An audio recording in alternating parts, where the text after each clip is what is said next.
Good evening, everyone, and welcome to our Monday night connection. And wanna obviously we remind ourselves when we're talking about connection is what makes the connection. What makes us connected is knowledge. Once you obviously, if you're speaking about the same thing over and over, it's also a connection, right? But it doesn't propel us or jump or give us a complete reality that we haven't even exposed ourselves to. Because, if you do the same thing over and over, maybe you're going to get the same results, or maybe you're going to establish something, but nothing new. Okay. So it is important that every time we're coming together, first of all, you bring yourself to a new state, not like, okay, it's my usual Monday, the robotic, right? Is to create or prepare yourself differently, right? Always, I want to learn something new. I want to come and connect to something greater than what I was connected earlier today. There's always a desire for more, for bigger, and for expanding, always expanding more and more. So that should be our conscience, that should be our desire as people, or at least showing up. So at least awaken a little bit more from yourself. Also remind us that every week there's its own unique gift, its own unique presence and powers. So every week, the way it's organized, the Torah, the wisdom of Kabbalah, organize all these throughout the year in 52 ways, in 52 direction. And again, I said before, throughout the 365 days of the year, you have windows and what we call doors that are opportunities, kind of like portals, that we can jump from one reality to another. What do you mean reality? So I'm going to go to a different reality? No, it's the same reality, but in complete different frequency, in complete different state. And these are those windows in times. And this is the weekly connection that we're doing every week. So hopefully each one of us, and you can reveal any portal that works for you. Use it. Use it. The portal is a lesson, is a tool, is a message, is a secret. That can be a portal for you to, oh, wow, I want to use it to elevate this week. So what is the goal for this week? We know it's divided to 5 books of Moses. And we are obviously right now in the 3rd book, which the end of the book, right? And sorry, we are in the second, entering to the 3rd. So we know that in this time right now, we are about to complete this week a completion of that book, which represents the completion of something within you. So each one of us need to look as well as what can be a completion in this week for me, right? A project, a thought of sort that's going on, a desire of sort, anything that you want to start, overcoming something. This is this week. This week we're reading 2 portions, which mean in a leap year, right? It's divided separately, but now because it's not a leap year, right? We join those portions together, which means we have a double down on this week, right?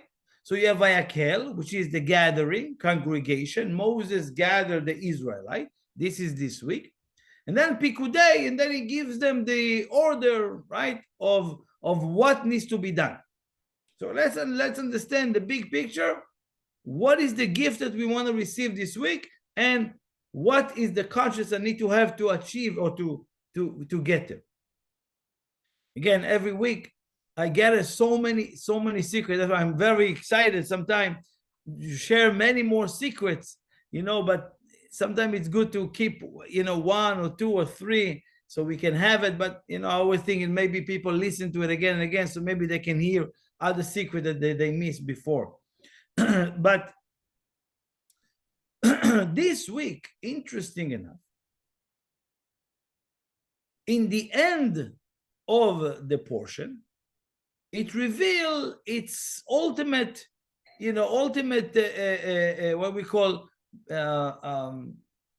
desired, that we want to connect to. And what it is, and again, in the end of this week portion, it's mentioned that Moses completing the building of the tabernacle, it's a Mishkan, called Mishkan. It's a device that was installed in the holiest of the holiest in the temple in Jerusalem, right? That was started in the desert. And that device was complete. And when that device was complete, called the tabernacle, right?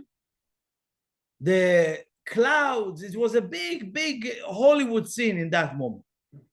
Big, big one, right? The clouds of glories, thunders, fire, flame everywhere. I really like, earth-shattering an experience. Everybody was like in shock, in awe. What does it represent for us? What do I want to connect this week? If you do the work this week, you would allow yourself to be a resting place of what we call the clouds of glory. What does it mean? Real protection and real what we call divine inspiration. Ruach HaKodesh, the divine inspiration to be guided by a Holy Spirit, elevated spirit, not by ego or by, agendas. I want to be guided by the light of the Creator. I want to be guided by a bigger picture. I want to be guided by a divine providence, not by my own little desire, my own little me to guide me, or my friends. I want a direct connection. And that's what we represent this week. This week, if you want to be guided, again, what I really want each one of us to connect to is a protection. We all need protection. Now, protection from what? Yes. All of us know that we all have enemies. What do you mean enemies? We're not in a war of sorts. I'm not talking about the enemies of, that we have a clear war and all of that. It's the enemies inside of you. It's the enemies that wants to get you. It's an internal war that you have, right? So we want a protection from all those enemies. I want a protection for everything I'm building, I'm working on. Imagine how many times you work on something and you create something so beautiful, and people just slay and cut it, or took away from that, or dismissed it because you didn't know how to protect it. Or a good relationship that you have. It might be a soulmate relationship, but because, no protection, and too much involvement of other people, or too much curiosity of what's going on out there, I lost my protection to that building. You have a business you're building. You have money, you have bank accounts. Even now you see different banks and collapsing. How can I protect it? No protection. What do you mean a bank? It's scary. But if we have protection, what do you mean protection? It's not like I'm getting a security company. Real protection, real kind of defense mechanism, right? Like in Israel, we call it the Iron Dome, right? That if anything is about to target you, it's like you have your Iron Dome. It's like launching missiles right away against it. That's the protection we want. Not just like we're sitting there stationary, like like ducks, and I can be hit or not. No. We want to create that Iron Dome, that protection that can constantly launching for any threat missiles to protect you without even you knowing, without even you doing anything about it. So this is the idea of this week. So I'm going to start with with one word that describes the beginning of this building.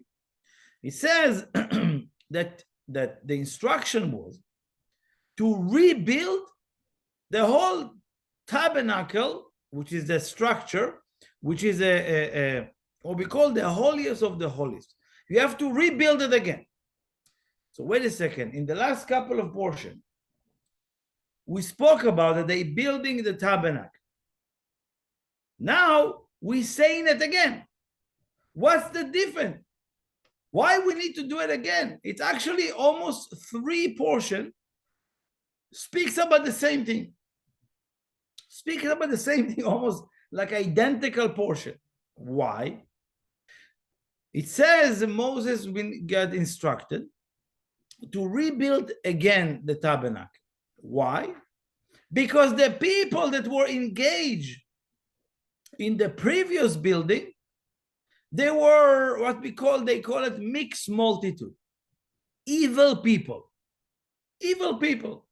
People of judgment. People in low intention. Right? People of self-involvement. Not pure channel. That channel, that device meant to bring the endless light to the world. And if people that were engaged in building it were limited or too involved, they limit that tool from being a device for an endless revelation to this world. So if that's clear, so we see many lessons right now, even just by what we said right now. But before I continue to speak about this involvement, as the instruction said to build that structure, the instruction was put a parochet hamasach, put almost like a curtain that separates between the place where everyone was there connecting, doing their connection, to the holiest of the holiest. There need to be like a divider. Parochet hamasach is like a divider that separates from the holiest of the holiest to the what we call the rest of the people. So when when the instruction says to install this type of divider, the word that is using, obviously it's not saying exactly that, because it says a curtain, but not a regular curtain. Sorry, like a not like a shades, like a real curtain, like a movie curtain, right? Why do they ask for that? Why do they ask parochet? Why do they have this type of cloth, this type of idea? Obviously, it's code. It's a code. In this week, when they say this word, parochet hamasach, what does it mean? We have the power to create a division that is not likely, my friend. You think there is, but there's no division between your evil to your goodness. You think that you're clearly sure what's evil inside of you, what's good inside of you, what's good and what's bad inside of you. You have to be really, again, you don't have to, but I would really look into it. It's mixture. We sometimes good, sometimes bad. Sometimes we want to be good and we do it in a bad way. Sometimes we bad and we say we have a good intention. We coming up with all kind of excuses. But in the end of the day, there's no clear division between you, the good side of you, to the bad side of you. This week, the instruction is, and the energy is, and the secret that has been revealed to us is the energy to create a division between your holiest of the holiest, the most sacred, the most inner sanctum, inner energy, inner secrets, your treasure, to what we call the external, the you that is busy with the daily. A clear division between the good and the bad. This is what we want to establish this week. And again, first, I would like each one of us, if you are on a spiritual path, please understand that you are a mixture of good and bad. Please examine that you're doing good things in a bad way, that you are a mixture, even in like, it's like, imagine you take a glass of water and I put a tea bag. Go separate the tea from the water. It's almost impossible. right? Try to re-separate it. It's going to be very hard to, to re-engineering everything back, right? So in a way, it's very difficult. But this week we have the gift to clearly create what we call parochet hamasach. What is it? What does it mean? Parochet comes from the word parich, which is hard work. Hard work. Now everybody will tell me, I'm a hard worker. Hard worker doesn't mean 24/7 slavery. That doesn't mean hard work. That's not what we're talking about. But we're talking about parochet hamasach. Masach is a curtain, is a clear division between the good and the bad inside of you. Why? Because the bad inside of us, it's motivated by a specific desire. We call it the desire to receive for oneself alone. That is promoting the evil inside of you. Anytime you're doing everything for the sake of sharing, for the sake of helping, for the sake of providing, to be in service for others without any attachment, it's that good side of you. And every time you're doing actions that are motivated with the desire to receive for the self alone, you're promoting the evil inside of you. So that's clear. This week, that division, you need to establish a desire. I'm putting a curtain that will block, like in a hard way, in a very hard parochet, in a hard work. If it's easy, you didn't do it. If it's hard, to prevent for my desire to receive for oneself alone, to be engaged in everything I'm touching and doing. Let's say, for example, you're going tomorrow to talk to a client. If you bring your desire to receive for the self alone, you're going to have less results from that client. Let's say you're working to build a business and it's all about you, me. You're just limiting that business from being a channel for endless, right? But you have to create to this week that complete division, that I'm putting a curtain, meaning on my desire to receive for the self alone. And you need to fight hard. That's what I mean, hard work. Hard work doesn't mean physical work.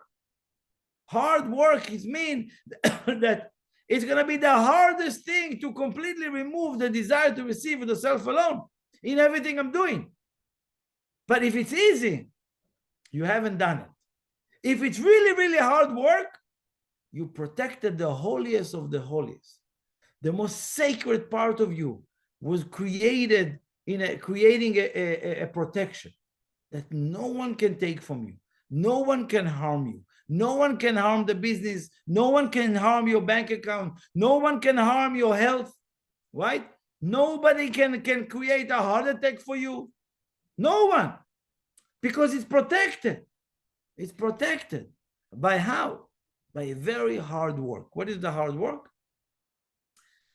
If you're doing anything in this world and you're not creating a division between what I'm doing to the engagement of the desire to receive for the self alone within it, you just limit whatever you touch. Just limit. You're going to work, and it's really going to make you work harder as opposed to work smarter. Work smart is to be so hard on my selfishness, and then your work will be easier. When you're not so hard on your selfishness, that's easy, but your work become harder. You work twice as much. So many people think that the hard work is like, oh, I'm going to spend more hours in front of the computer. It doesn't make a difference. So now, the Kabbalah says that this week, you have to work hard in both angles, which means the mind and the heart. The mind and the heart, these are the two motivations, the two sources of how you need to create in your mind and in your heart that curtain. Clear division between the good and evil. This is this week. Any other time, it's all a mixture, my friend. I want to remind you this. I said it probably 3 times in 3 different ways. I hope you heard it, because that once you understand that, the gift that's available this week, you start working on it, and it's already established a connection to that masach, to that curtain, to that division that we want to. Why? Because it says in this week, the building of the tabernacle. What is the Mishkan? Mishkan literally means tabernacle. But Mishkan is the same word as what we call collateral.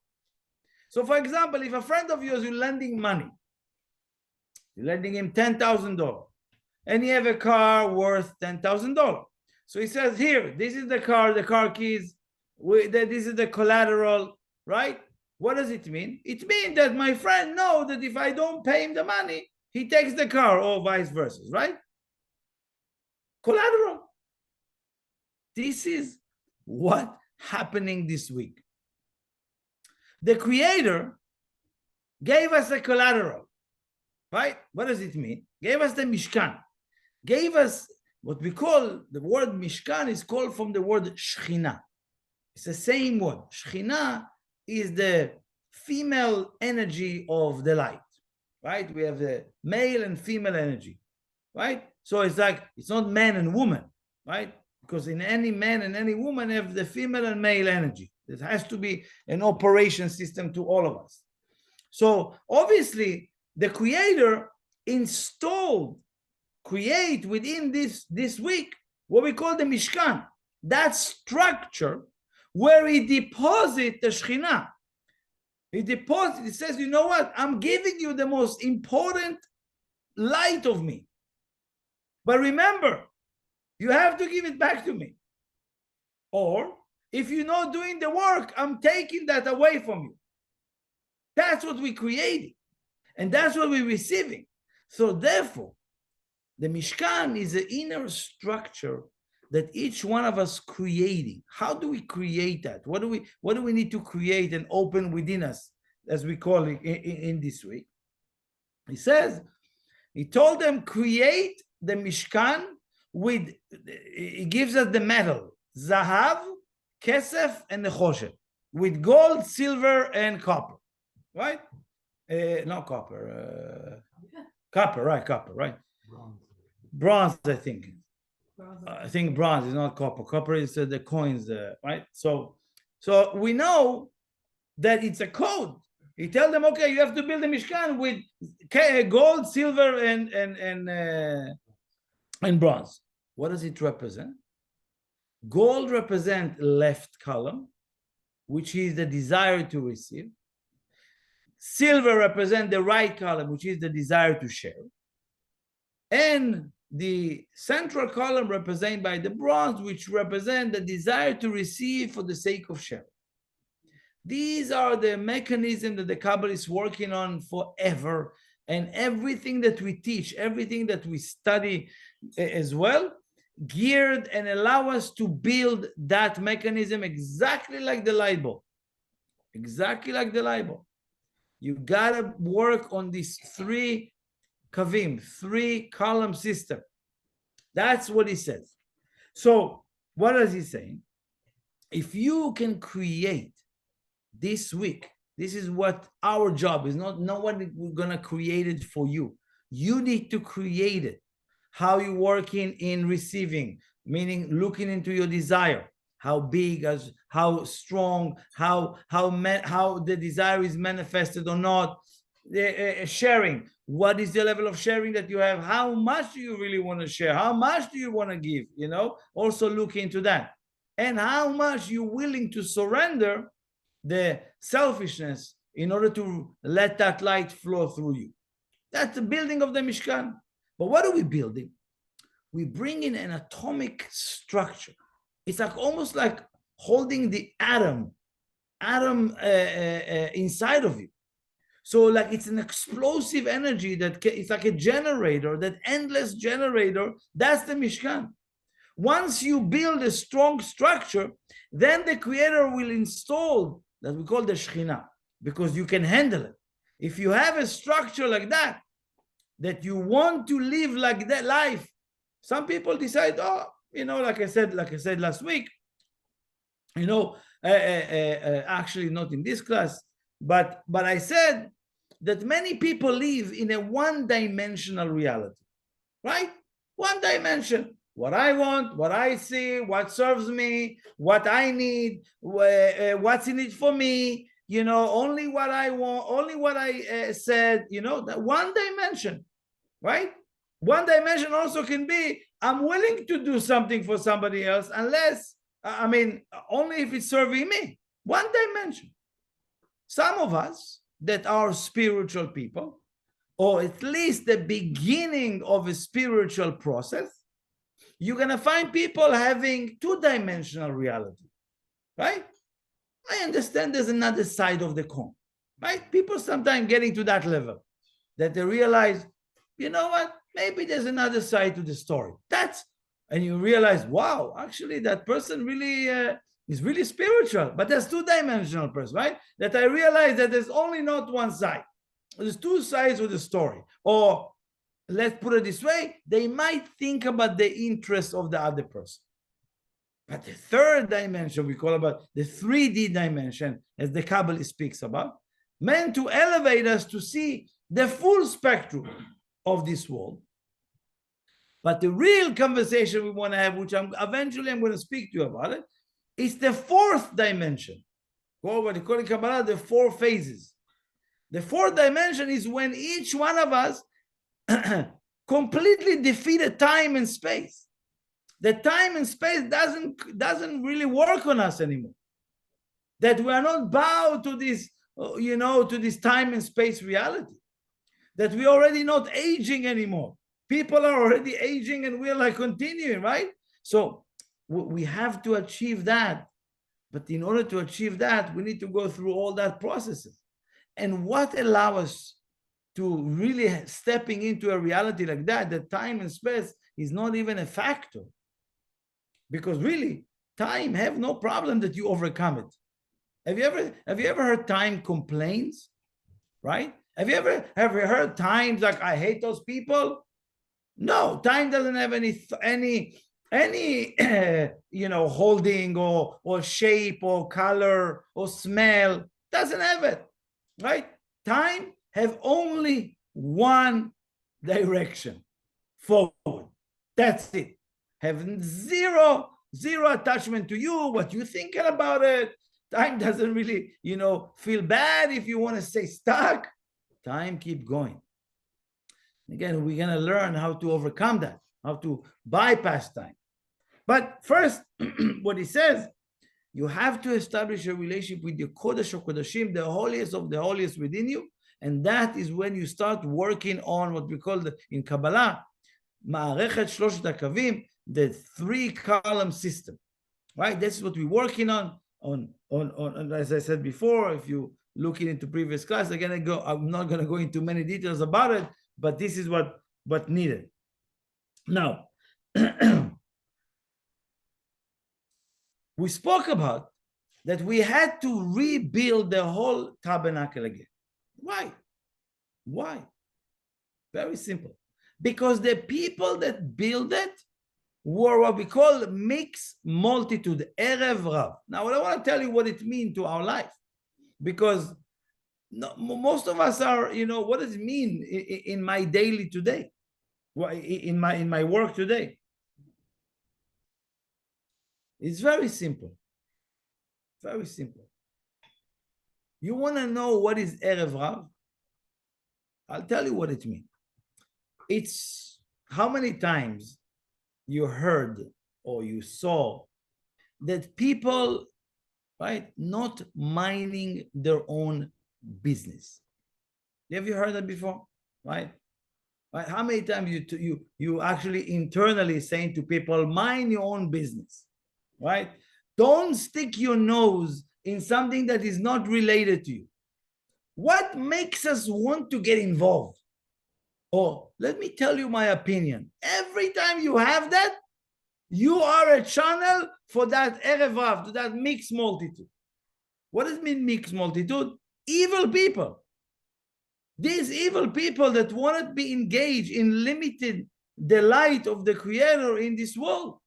Why? Because they wanted to control. They wanted to be about themselves. They wanted to be they want to be the one who say, they want to be the one who their name is written over there. Erev Rav. Limiting all the structure to, instead of drawing the endless, drawing finite energy. There's no possible. That's why they needed to rebuild it again.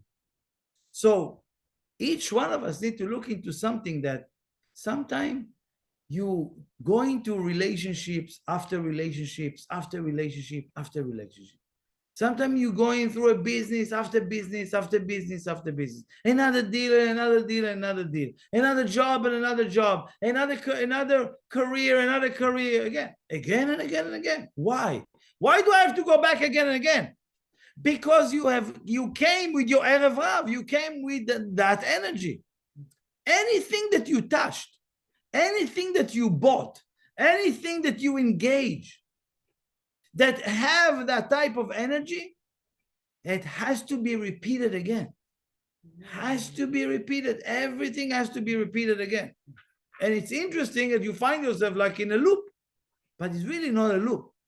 It's a loop for those people who don't even have awareness about the Erev Rav. But once you have it now, you need to detect, what was my engagement here? What were my fingerprints all over that? You know, when you have when you look at your TV, on your iPad or whatever, and all the fingerprints all over that, when you turn it off, you see, imagine like that. Then you turn it on the screen and it's like, look blurry. That's exactly what it is when the Erev Rav is involved. So I'm going to give you a few ideas so you know what and when you become a channel to that, so you can start working on it. Okay? So one, as I said before, is when you're not minding your own business. When you're sticking your nose in someone else's dealing. When you answer just because, they're expecting you. When you have hatred. When you're cynical. Any hatred makes you a channel for Erev Rav. When you're cynical, cynicism is eventually a borderline that makes you a channel for Erev Rav. Therefore, you always have to repeat. Calculation. When you're keeping tabs, that makes you Erev Rav, right? When you have agenda, or when you're looking for a return to everything you do, that's an Erev Rav energy. That's not channeling the endless. When you connecting to lack, always lacking, what's the lack? Always lack makes you become a channel for Erev Rav. Don't ever subject yourself to lack. Lack never meant to be filled. Lack meant to be transformed. When you clown, again, I'm not saying it's a problem to be funny, it's not a problem to have a laughter. I love jokes, but you have to find the right flavor for that. When sometimes you become a borderline too much, right? It's already a channel for Erev Rav. Very, very fine line. Be careful of that. Or when you trying to instigate too much for the sake of getting reaction, right? Eventually you become a channel for Erev Rav. So you want to protect yourself. Again, I don't know. Again, what I'm saying, it's not about now, judging people. It's not about now, start to judge people. I don't want you to start creating judgment on people, but I want you to look inside. Oh my God, I don't want to involve that. I don't want to involve this. Boom, sort out. You do swipe with those apps. Swipe to the left, right to the right. Do the same thing with all these issues, right? No, yes, no, right? Do it for yourself. Write a list of things that you most of the time. From what I said many things. Sometimes it's not everybody. Sometimes we have one thing. I know I worked on many, many things of there. and I know many people need to work on it. Otherwise, whatever they do is so limited and so small. Actually, they never really get the fruits of that. They never get to enjoy the fruit. You've seen that many times. You heard it many times. Or people did so much and died before they even enjoy that. Right? Or many other things like that.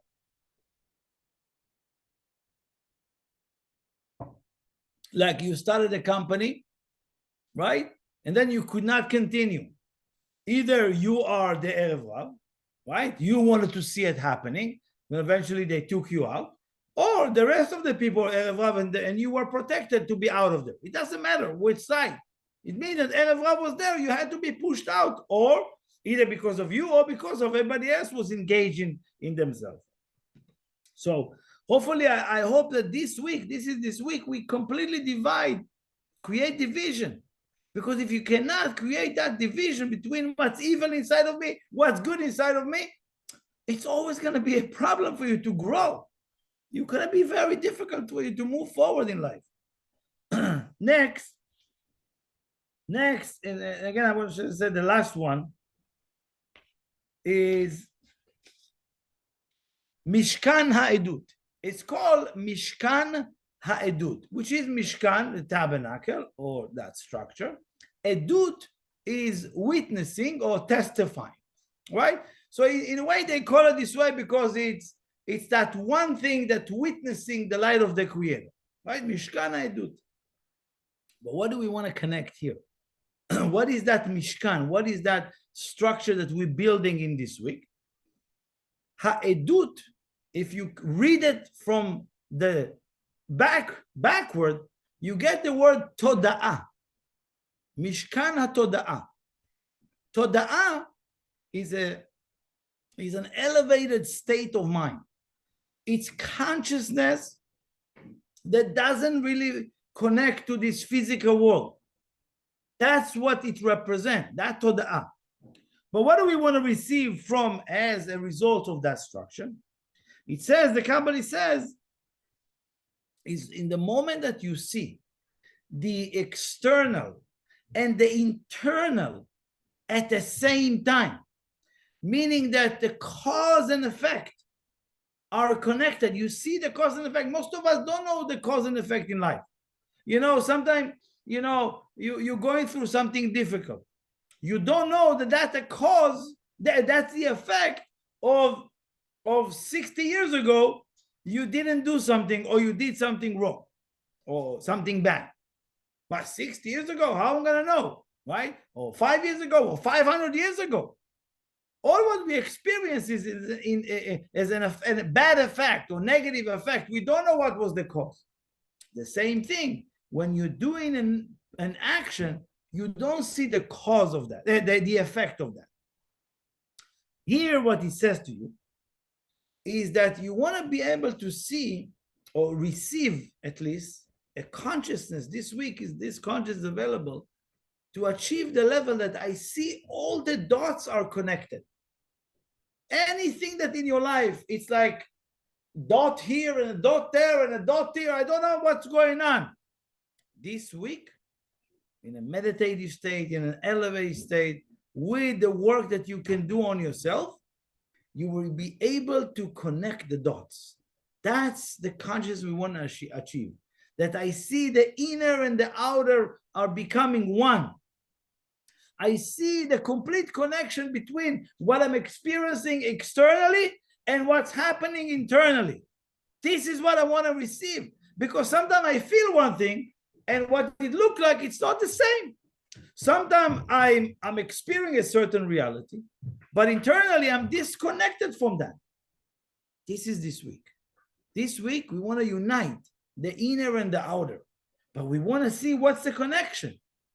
Because sometimes we don't know, what's going on inside. It really influences the outside. Many of us don't even know that works this way. So to see movements and to see the dots are connected, this is the structure that you're building inside. This is the consciousness that you want to achieve. It's called Mishkan Ha'edut, which is an endless, infinite intelligence of the light can flow through you when you have that consciousness, that of the Mishkan, that I want to be able to connect the dots in my life, in other people's life, obviously. But if I really understand that cause and effect in my life are a result of what's going on inside of me, it will appear externally. Many of us, something happened in life. Oh, I don't know what's going on. Oh, I don't know why it doesn't happen. I don't know why this. I don't know what. What do you mean you don't know? Yeah, the fact that you don't know doesn't mean it's not connected to the inner, because it stems from here. But because you don't connect to, you don't create that structure. Therefore, it's like, imagine, I go home, I go to my office, and I sit in my office, and I have all the books, and I'm start to figuring out. I'm learning, I'm understanding. Or let's say you have a workshop, you bring something that is let's say some device doesn't work, you bring it to the workshop, right, to your shop or whatever it is, and you start looking at, oh, this is broken, this is, right? That's the structure. You have a shop inside of you of where you start plugging in whatever. What do I see in my life doesn't work? Why it doesn't work? What is not connected internally? What's inside of me tells me everything is good, but I don't see it externally. How do I need to bridge this, right? This is what we want to establish this week. But reminding you, the big picture of this week is to create a protection shield around you, a protection shield that your business is protected, your health is protected, your family is protected. Nobody is protecting you beside you. And how and what destroy your protection shield? Erev Rav. How many times I'm engaged with this type of individuals, and I'm not sending them away for my life, right? And how many times I am a channel for this type of mixed multitude energy. As I said before, when you're not minding your own business, when you have all this Erev Rav energy, that's what break your protection. Okay? So I think that's good for now. We're going to continue this week more. Thank you for joining us. Please share, help us spreading this knowledge, and have a wonderful week.